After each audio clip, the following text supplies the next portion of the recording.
टाटा। आप सभी को मेरा प्यार भरा नमस्कार। मैं शैलेश कुमार, स्वागत है आप सभी का आपके अपने YouTube चैनल एस्का एकेडमी 360 में। मेरे प्यारे दोस्तों, मेरे प्यारे विद्यार्थियों, आप लोगों को बता दें कि स्पोकन का जो क्लास चल रहा है, आज है क्लास नंबर 21, हिंदी 21। 21 बोले हैं, कुछ और मत समझिएगा, ठीक है? 21, ठीक है। तो आज जो समझना है आप लोगों को, क्या पढ़ना है, यूज ऑफ इट के बारे में। इट क्या होता है उसे समझना है, कहाँ पे यूज होता है उसके बारे में एक एक चीज समझना। उससे पहले एक लाइन है, ठीक है, बड़ी प्यारा सा लाइन है। इस लाइन को देखिए और समझिए क्या कहता है कि I don't believe in taking right decision. I don't in believe in taking the right decision, I take decision and then make them right. कहता है मैं सही डिसीजन लेता नहीं हूं, लेकिन जब डिसीजन ले लेता हूं तो उसे सही कर देता हूं। बात भी यही है। आप अगर पटना आ गए हैं पढ़ने के लिए, है ना, तो ये मत सोचिए कि वहां डिसीजन ले लिए बस आ गए जैसे तैसे चल रहा है। अगर डिसीजन ले लिए आए हैं पढ़ने के लिए और आपको इनकम टैक्स ऑफिसर बनना है, ठीक है, बैंक पीओ बनना है, रेलवे में जॉब लेना है, तो उसके लिए जो भी करना पड़े, दिन रात मेहनत करना पड़े, मेहनत करके उसे सही साबित कर दीजिए, क्योंकि आप ही वो आदमी है कि अपने लाइफ को बदल सकते हैं, दूसरा कोई नहीं है ना। दूसरा अगर कोई है तो वो दो आदमी है, एक आपके पेरेंट्स हैं और एक आपके टीचर हैं। टीचर सही गाइडलाइन देंगे और पेरेंट्स आपको फाइनेंशियल सहयोग देंगे, है ना। आपको बाहर में रहने में दिक्कत हो रहा है, जो फाइनेंशियल सहयोग है, आर्थिक सहयोग है, पैसा घर से मिलेगा, और जो शिक्षक है सही गाइडलाइन देंगे, लेकिन करना आप ही को पड़ेगा और दूसरा कोई नहीं है। बहुत पुराना गाना है, सुने होंगे क्या, कि आईनों के 100 टुकड़े करके हम भी देखे हैं, है ना, एक में भी तन्हा थे 100 में भी अकेले हैं। दर्पण जो होता है ना, आईना, उसमें अगर देखिएगा आप चेहरा, ठीक है, तो जो एक दर्पण में चेहरा दिखाई पड़ रहा है एक आईना में दिखाई, अगर 100 पार्ट में उसे बांट दीजिएगा तो एक ही दिखाई पड़ेगा, ठीक है। इसलिए कहा गया if you want to change your life see in the mirror. अगर आप अपने लाइफ को बदलना चाहते हैं तो जाके एक बार आईना में देखिए, दर्पण में देखिए, आप ही है जो कुछ कर सकते हैं, दूसरा कोई नहीं कर सकता। अगर आपके बहुत ही क्लोज है कोई आदमी जो सोचता है कि आप कुछ करें, काफी क्लोज है ना, बहुत आपको समय पे हेल्प करते हैं, तो वो ये सोचेंगे कि आप आगे बढ़े, लेकिन वो ये भी नहीं सोचेंगे आप उससे ज्यादा आगे बढ़े। समझे इस चीज को? तो चलिए आइए, सुनिए, सीखिए और समझिए। जब कभी भी डिसीजन ले लेते हैं तो उसे सही साबित कीजिए, बस। चलिए आगे की ओर बढ़ना है और समझना है यूज ऑफ इट। जब कभी भी आप इंग्लिश बोलते हैं तो काफ़ी हेल्प मिलता है, ठीक है, जब कभी भी इंग्लिश बोलते हैं तो काफ़ी हेल्प मिलता है आपको इट का यूज वहाँ पे करने में। थोड़ा पेन सेलेक्ट कर लें, उसके बाद आप लोगों को बताना शुरू करें। देखिए, यूज ऑफ इट, इट का मतलब क्या होता है, या तो वह होता है या यह होता है। कहाँ पे यूज किया जाता है? टू एक्सप्रेस वेदर, मौसम को दर्शाने के लिए, है ना, डे, दिन को दर्शाने के लिए, मंथ, महीना को दर्शाने के लिए, ईयर, वर्ष को दर्शाने के लिए, ठीक है जी, डेट, दिनांक को दर्शाने के लिए, ठीक है। समझे इस चीज को? अब यहाँ पे देखिए, जब कभी भी मौसम के बारे में आप चर्चा करते हैं, समय के बारे में, दिन के बारे में, महीना के बारे में, ईयर के बारे में, या डेट बताते हैं, तो वहां पे किसका यूज किया जाता है?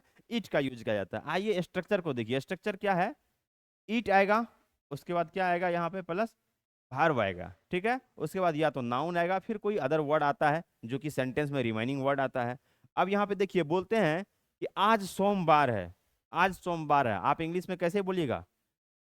It is Monday today. आज मंगलवार है, क्या बोलिएगा इसे? It is Tuesday. टुडे भी बोल सकते हैं, ऐसे ट्यूजडे बोलिए, बस हो गया, है ना।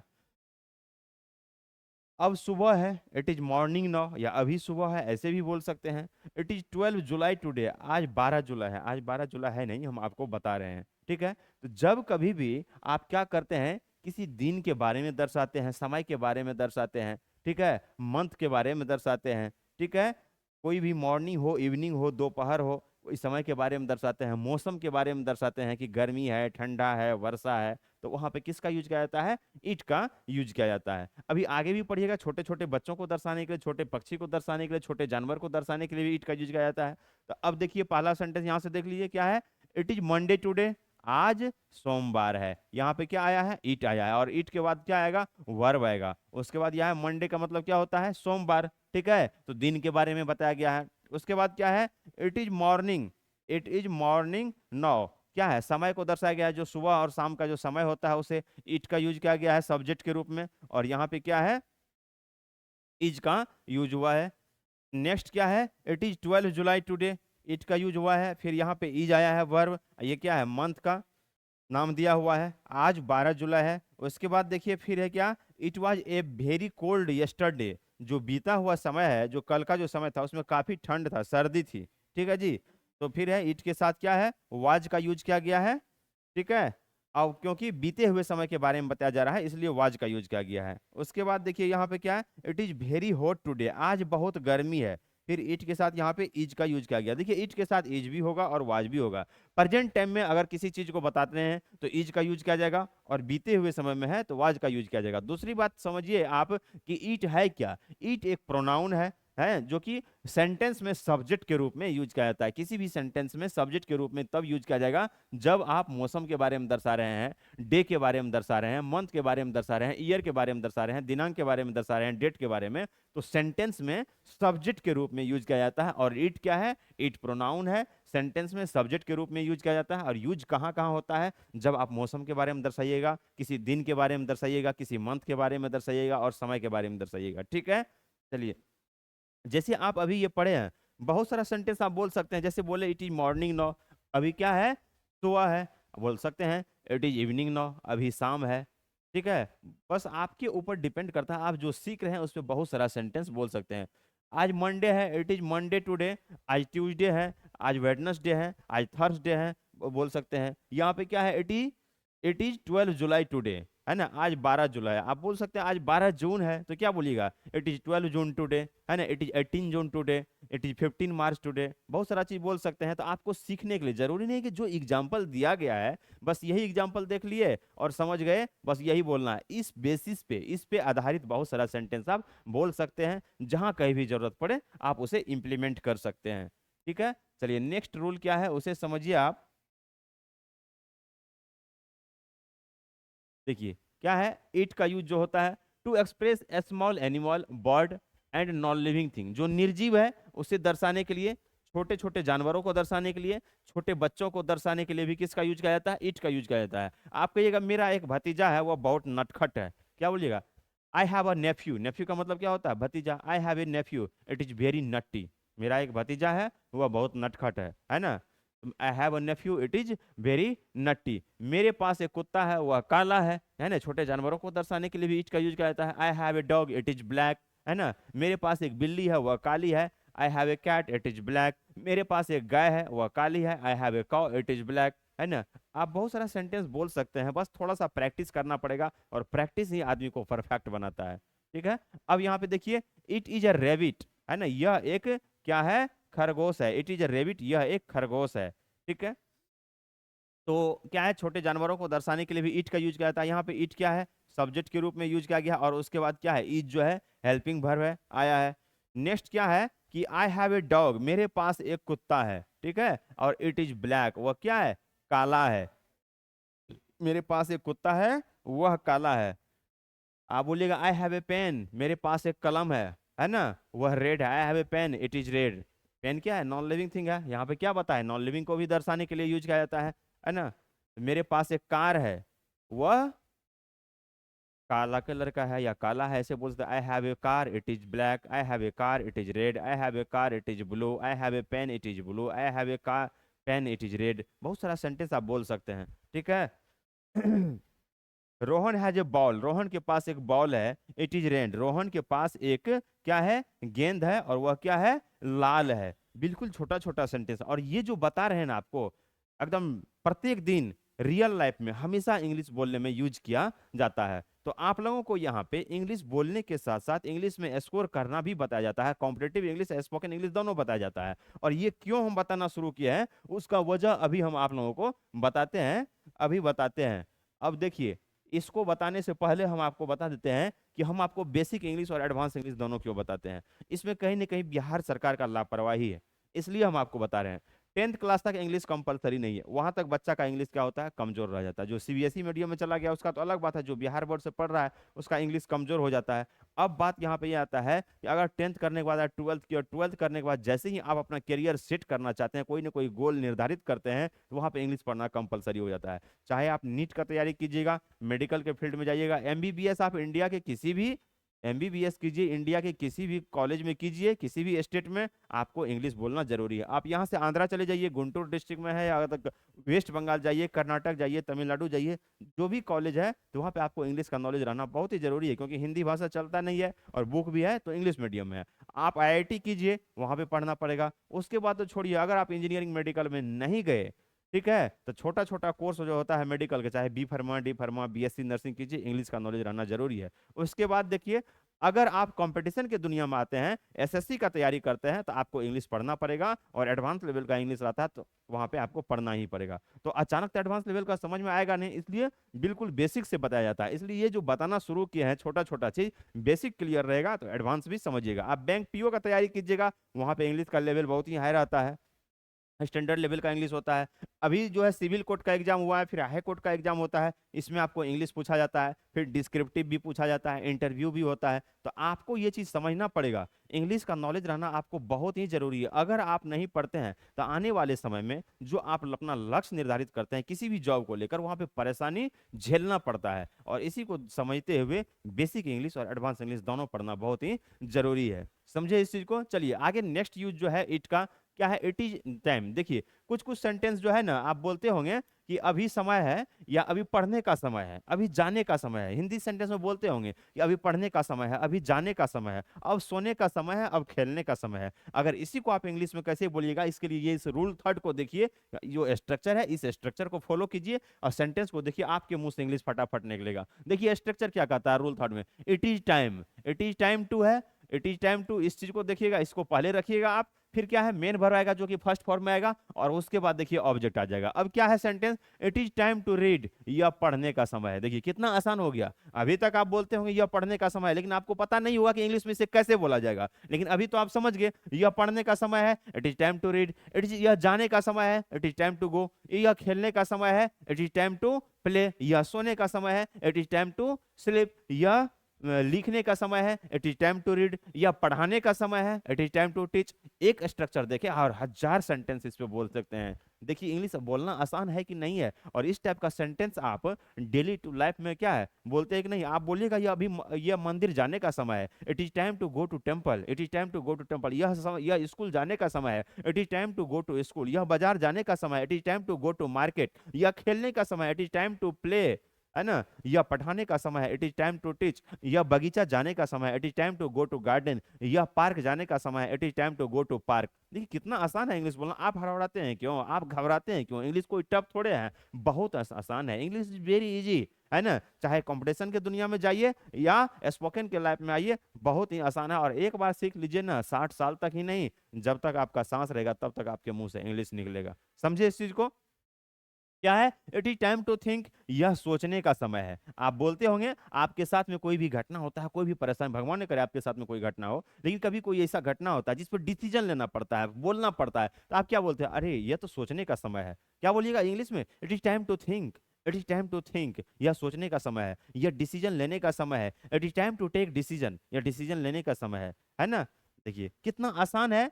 It is time to, it is time to tell him, यह उसे बताने का समय है, यह उसे बताने का समय है। तो पहला से आपका सेंटेंस रखिएगा क्या, ये इट इज टाइम टू रखिएगा, उसके बाद जो है वर्ब जो है मेन जो है फर्स्ट फॉर्म में आ जाएगा, ये V1 फर्स्ट फॉर्म में आ जाएगा।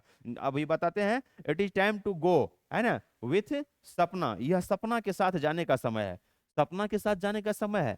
कौन सा सपना है जी, वो सपना जो सपना रात को आती है, वो सपना नहीं, कोई सपना नाम की लड़की है उसके साथ जाने का समय है। कहाँ जाइएगा सपना के साथ, चले जाइए मूवी देखने के लिए, चले जाइए पार्क देखने के लिए, ठीक है, वहाँ बहुत सारा एकदम फ्लावर है, एकदम बैठ के एकदम गुप गुप सेल्फी लीजिएगा, देखिएगा, है ना। और सब चीज बहुत सारा चीज होता है पार्क में, चिड़ियाघर चले जाइएगा, वहाँ पे और ज्यादा चीज होता है। यह सपना के साथ जाने का समय है। तो हम तो यही कहेंगे, आप उस सपना के साथ मत जाइए जो फिजिकली आपके साथ है, चले गए घूमने के लिए। आप उस सपना के साथ चलिए जो आप अपने लाइफ में सजाए हैं, निर्धारित किए हैं कि मुझे इस सपना को पूरा करना है। अगर उस सपना को पूरा कर लिए, उस ड्रीम को पूरा कर लिए, तो पता नहीं फिर सपना ही नहीं, फिर उसके बाद सपना, संजना, रागनी, मीनाक्षी, पायल कितना आएगी, चांदनी कितना आएगी, कोई ठीक नहीं, एकदम लाइन पे लाइन लग जाएगी और आपको कहना ही नहीं पड़ेगा, ऑटोमेटिक आना शुरू होता है। फिर सिर्फ एक बार अपने सपना को पूरा कर लीजिए, ठीक है। यह सपना के साथ जाने का समय है। It is time to eat, यह खाने का समय है। तो आप इस टाइप का अगर कोई भी सेंटेंस बोलिएगा तो उसमें क्या होगा, इतना, ये जो फर्स्ट पार्ट है इसे पहले रखना पड़ेगा, it is time to eat. अब देखिए इसमें कॉमन क्या है, ईट का मतलब क्या होता है, खाना। गो का मतलब क्या होता है, जाना। टेल का मतलब क्या होता है, बताना या कहना। थिंक का मतलब क्या होता है, सोचना। रीड का मतलब क्या होता है, पढ़ना। तो ये जो फर्स्ट पार्ट है इसे रखिएगा, और उसके बाद क्या है, ये सब V1 है। ये वर्ब फर्स्ट फॉर्म में है, क्या है, वर्ब फर्स्ट फॉर्म है। ये भी वर्ब फर्स्ट फॉर्म में आ जाएगा, ये भी वर्ब फर्स्ट फॉर्म में आ जाएगा, ठीक है। ये भी क्या है, वर्ब फर्स्ट फॉर्म में आ जाएगा। ये भी क्या है, मेन वर्ब फर्स्ट फॉर्म में। अब कहिएगा सर वर्ब फर्स्ट फॉर्म क्या होता है, हम आपको वर्ब चैप्टर पढ़ाए हुए, जाके यूट्यूब चैनल पे आप देख सकते हैं। और तो और क्या कर सकते हैं, बता दिए। कोई भी इंग्लिश में वर्ड बोलते हैं, हिंदी में मीनिंग निकलता है ना, तो वो वर्ब होता है। पहले भी बताए हैं, अभी भी बता रहे हैं, आगे भी बताते रहेंगे। या आप पहले समझ लिए अलग बात है, अभी समझ लीजिए वो भी सही बात है, बाद में भी समझिएगा अलग बात है। लेकिन समझिए आप जरूर, अभी समझिए, पहले समझिए, बाद में समझिए, लेकिन समझिए जरूर, क्योंकि आपको इंग्लिश बोलना है।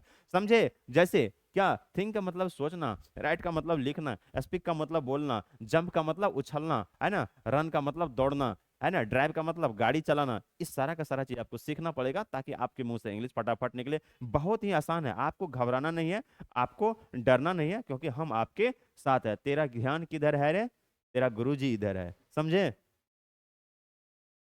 चलिए आगे की ओर देखिए, और कुछ है इसमें, थोड़ा सा और है। अब देखिए यहाँ पे क्या है, टू एक्सप्रेस टाइम, अभी तो पढ़ ही लिए थे। अब देखिए स्पेशल समय को बताने के लिए यूज किया जाता है। आपसे कोई पूछता है ना कितना बजा है, समय को दर्शाने के लिए, टाइम को दर्शाने के लिए भी किसका यूज किया जाता है, इट का यूज किया जाता है। इट इज 10 o'clock, 10 बज रहे हैं, ठीक है जी, 10 बजा है या 10 बज रहे हैं, इट इज 10 o'clock। अब बोलिएगा 10 बज रहा था या 5 बज रहा था, क्या होगा, वाज लग जाएगा, है ना। इट वाज 5 o'clock, 5 बज रहा था। इट वाज 5 o'clock, 5 बज रहा था, समझे। 5 बज रहा था, जब बीते हुए समय में टाइम को दर्शा रहे हैं तो क्या है, वाज का यूज हो गया है, और प्रेजेंट टाइम में है तो इज का यूज कर रहा है। अब बोलिएगा कि 10 बजने में 15 मिनट लेट है, तो उसे कैसे बोलिएगा, उसे क्वार्टर में बोला जाता है, क्वार्टर, 15 मिनट लेट है तो कैसे बोलिएगा, इट इज Quarter to 10, यानी 10 बजने में 15 मिनट लेट है। और 10 बज के 15 मिनट हो गया है, उसे कैसे बोलिएगा, इट इज Quarter past 10, 10 बज के 15, जिसे आप हिंदी में बोलते हैं कि 10:15 बजा है। और 10:30 बजा है, उसे क्या बोलिएगा, यानी 10 बज के 30 मिनट हो गया है, साढ़े बोलते हैं ना, 10 बज के 30 मिनट हो गया तो उसे क्या बोलिएगा, इट इज Half past 10, क्योंकि बीत गया है ना, आधा घंटा बीत गया। अब पास्ट का मतलब क्या हुआ, बीता हुआ, लेकिन सब में ईट लगेगा। समय को दर्शाने के लिए किसका यूज किया जाता है, ईट का यूज। देखिए एक छोटा सा वर्ड है, छोटा सा ईट है, लेकिन इस पे कितना सारा सेंटेंस आप बोल रहे हैं, समझे इस चीज को।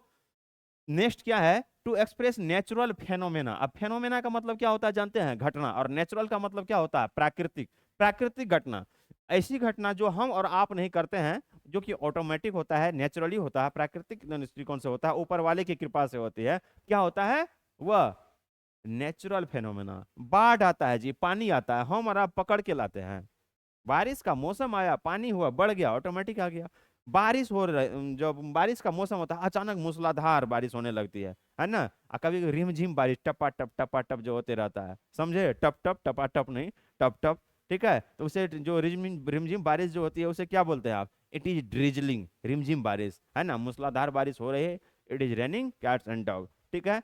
जो बारिश हो रही है क्या है, प्राकृतिक घटना। अब उस बारिश के बारे में मत समझिएगा कि लड़की नीचे में ऑर्केस्ट्रा के प्रोग्राम में होता है ना जी, लड़की नीचे में डांस कर रही है, उधर से आए बाल्टी से पानी गिरा देता है, इधर गाना बजने लगता है, थाम के बरस जरा थाम के बरस मुझे महबूब के पास जाना है ना। तो वो उस बारिश के बारे में मत समझिएगा। क्या है, टू एक्सप्रेस नेचुरल फेनोमेना, ये प्राकृतिक घटना को दर्शाने के लिए।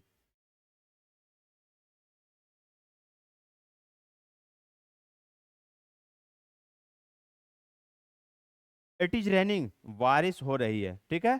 इट इज हेलिंग, क्या है, ओले पड़ रहे हैं, ओला पड़ता है। उसके बाद क्या है, इट शुड रेन टुडे, है ना, आज बारिश होनी चाहिए, आज बारिश होनी चाहिए। शुड का मतलब ही होता है चाहिए। आप लोगों को शुड का यूज बताए भी है, तुम्हें वहां जाना चाहिए, यू शुड गो देयर, तुम्हें अपने माता पिता का सम्मान करना चाहिए, you should respect your parents, तुम्हें अपने टीचर का सम्मान करना चाहिए, you should respect your teacher, तुम्हें स्कूल जाना चाहिए, you should go to school, तुम्हें बाजार जाना चाहिए, you should go to market.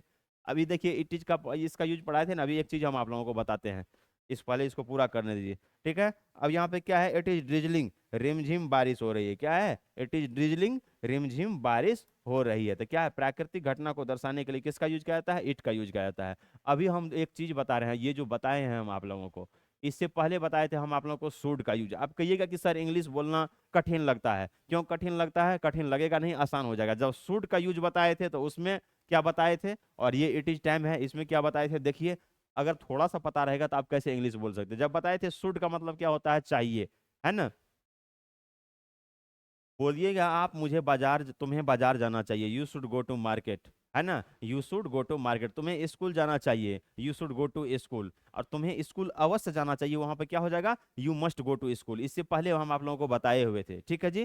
थोड़ा सा अभी डिफ्रेंशिएट करते ताकि आप इंग्लिश बोलना आसानी से समझ लीजिए, क्योंकि जो भी सेंटेंस बताया जा रहा है कुछ दिनों बाद आप लोगों को इस पे क्या है, मिसलेनियस भी बताया जाएगा, ताकि डिफरेंट टाइप का सेंटेंस जब भी आए तो आप आसानी से बोलना क्या करें, शुरू कर दें। ठीक है, तुम्हें अपने माता पिता का आदर करना चाहिए, सम्मान करना चाहिए, you should respect your parents. लेकिन अगर आप बोलते हैं तुम्हें माता पिता का सम्मान अवश्य करना चाहिए, क्या हो जाएगा, you must respect your parents. तुम्हें अपने देश का सेवा अवश्य करना चाहिए, you must serve your country, तुम्हें अपने देश की सेवा करनी चाहिए, you should serve your country. ठीक है, जब आप अवश्य लगाइएगा तो वहां पे मस्ट का यूज हो जाएगा।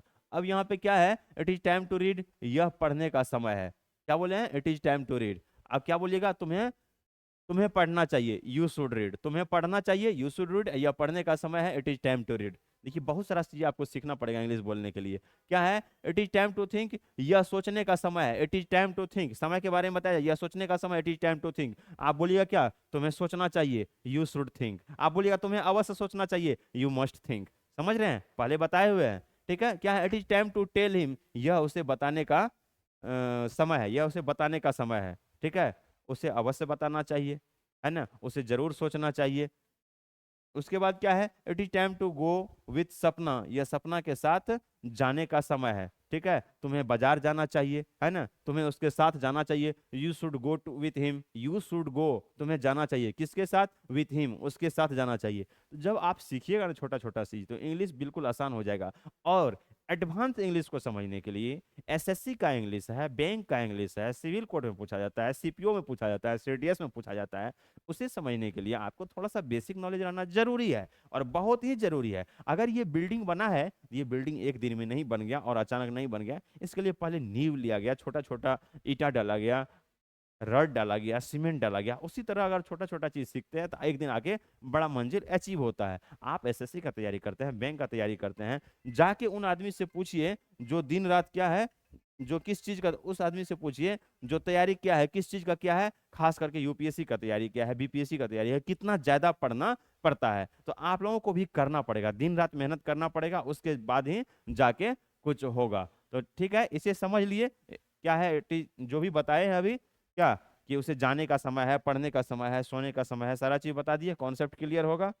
नेक्स्ट जो है ये भी बता दिए हैं, तो आप जो है अब क्या कीजिएगा, जो भी वीडियो लेक्चर बताया जाता है तो आपको पता ही है कि सब में बहुत मेहनत लगता है कंटेंट लिखने में, और ये आपके मेहनत को आपके समझने के लिए इसको आसान कर दिया जाता है।